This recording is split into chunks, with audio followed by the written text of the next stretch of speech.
All right, guys. Now it's the next morning, so it's sat overnight.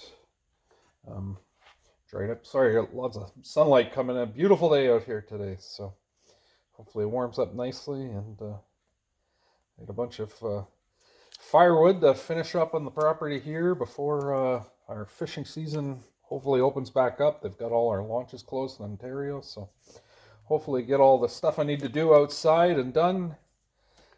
So I can go fishing once the ramps open back up. So just peeling that electrical tape off there. So that's it. It's glued on there pretty good. If you get any squeeze out with the from the epoxy, it's rock hard, but you can just take a utility knife and just kind of shave it off there a little bit and cut it off.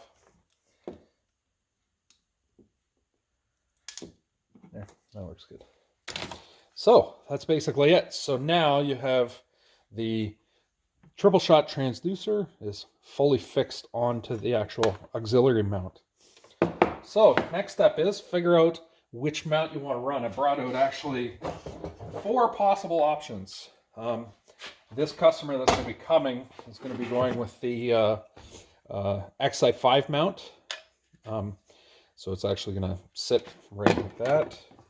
And I'll bolt this on in a second there. I just want to show you the different mounts. So that's the guarded XI5 mount. You can see when I just put it up, the guarding sitting about a 1/16 of an inch below the actual, or the transducer sitting below 16 inch below the actual guard there. So that's great. Nice, fully guarded all the way across. So that's one option. My multi-fit mount. Everything bolts up because these holes then, so the actual holes that the 3-in-1 would use, I don't know if you can see this right there, but trying to hold my best to, those are the holes that we're going to put the bolts through, and I'll show you that here in a second. There's 6 of them that you'd bolt through, and then basically it makes it all become one transducer. So that's going to be the multi-fit. I didn't bring a Minn Kota out. This is the Motor Guide XI5 non-guarded, so a guy that wants to run a non-guarded mount, just like that, works perfect. And then, what I mentioned in last night's video is this is also going to work for a guy wanting to run this on the transom. So you could, I gotta pull this up through because I'll take them out apart. It'll take a second, we don't have it tight.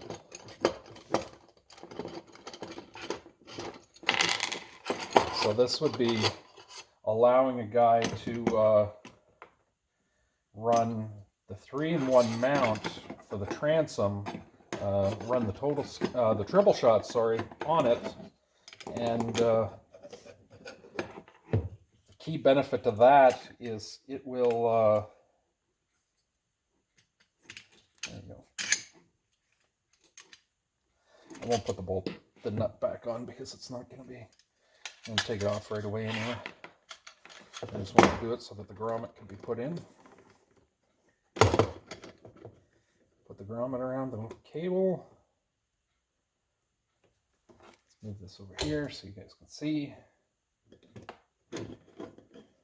So the cool thing about this again is, number one, being able to quickly move transducers from front to back with only pulling out a couple machine screws. And basically, just like that. So basically, the whole thing's going to hang down. I'm going to hold it this way. It's going to be really nice that way there. What we could do is actually put just a little bit of black RVT silicone on the actual mount itself. And it's actually not a bad idea. I have some right here. So I just don't know how long it's going to take to dry. So I got this guy coming right now. He's not going to need it, but if just because of the way the way we cut it and all that stuff, if there's a gap there, you could just put some black RVT in along there, and that would solve that for a transom mount anyway. That the water's going to be coming in from this direction. So that's basically it. So now I'll take this back off.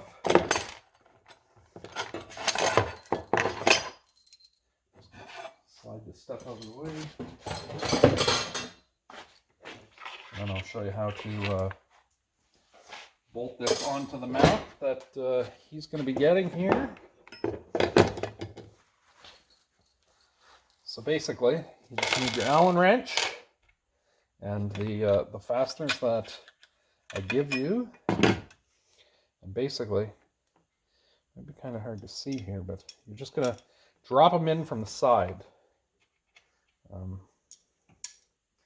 The back one, because of the way it is going to have to come in the other way down, but actually maybe we got to go that way for all of them. Yeah, we'll go that way for all of them, so it'll be the same way as if you were to do a LSS1 or LSS2. Oh.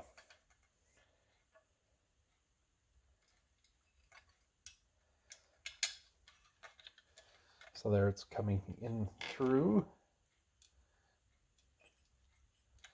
Just use your finger to start it and the Allen key on the top to turn it.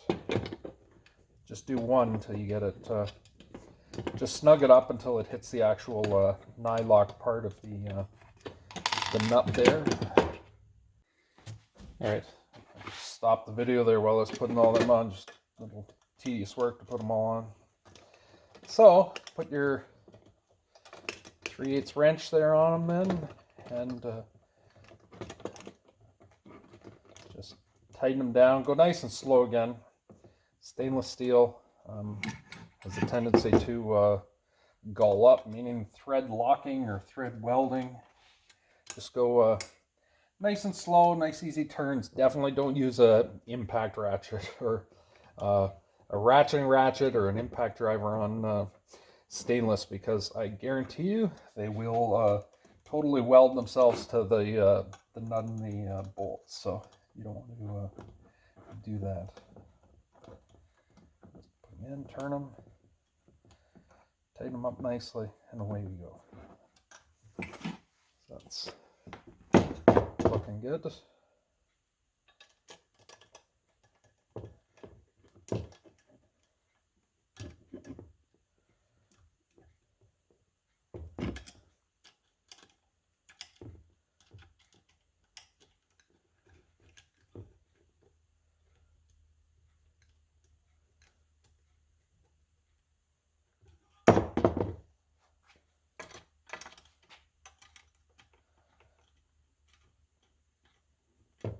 Now, one thing I will suggest is, seeing I couldn't install this previously to the video because I had to physically glue it on. I only have one transducer to show you.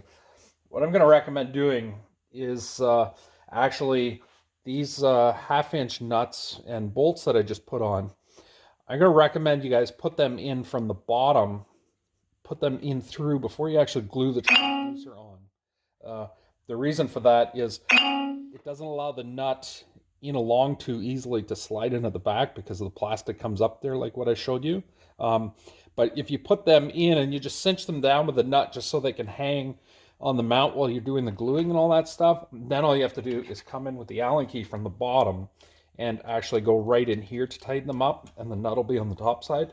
That's going to be a whole lot better. On the trolling motor, not a big deal, but on the actual, if you ever want to do it on the transom mount, then what's going to happen is that the roundness of the bolt head is going to be down here on this side, so you'll not have no disturbance in the water. On the trolling motor application, that's not going to matter one bit because they're fully guarded anyway, and you're going slow and there's no issue, but just have it turned the other way on the transom and you'll be good. So basically, I'll make a note on the video and on the website when I do it, but basically turn that actual nut and bolt, flip it around before you physically glue it on. And again, I'll make a note and probably take some pictures of the other brackets I have just to show how to do that. But that's basically it. So this is the RyTek Auxiliary Tripleshot bracket, and works really good. Works with any of my mounts, and still got the grommet on here from before. So basically, it's just going to go in like this. Pull it out. Always have the opening facing down. And right there. So You can see there that's going to work really nice, fully guarded, and I guarantee you that is never ever, you're never going to have any damage to the actual transducer or anything like that with it. You're never going to break anything again. No risk of weeds getting caught. So you can use any of my actual trolling motor brackets that I offer. As long as it's for the 3-in-1, that's all I have anyway. Any of the 3-in-1 brackets, and then just physically bolt the actual triple shot onto it. So that's basically the end of the video. When this guy comes here shortly, I'll take some pictures after the install and just attach them to the video also. All right, guys, have a good one. Thanks again. If you need to contact me, just right through the YouTube page here, through my website at sales@rytekmarine.com, or you can reach me on Facebook again, or call me anytime you want, 519-778-5441. Thanks a lot, guys. Bye-bye.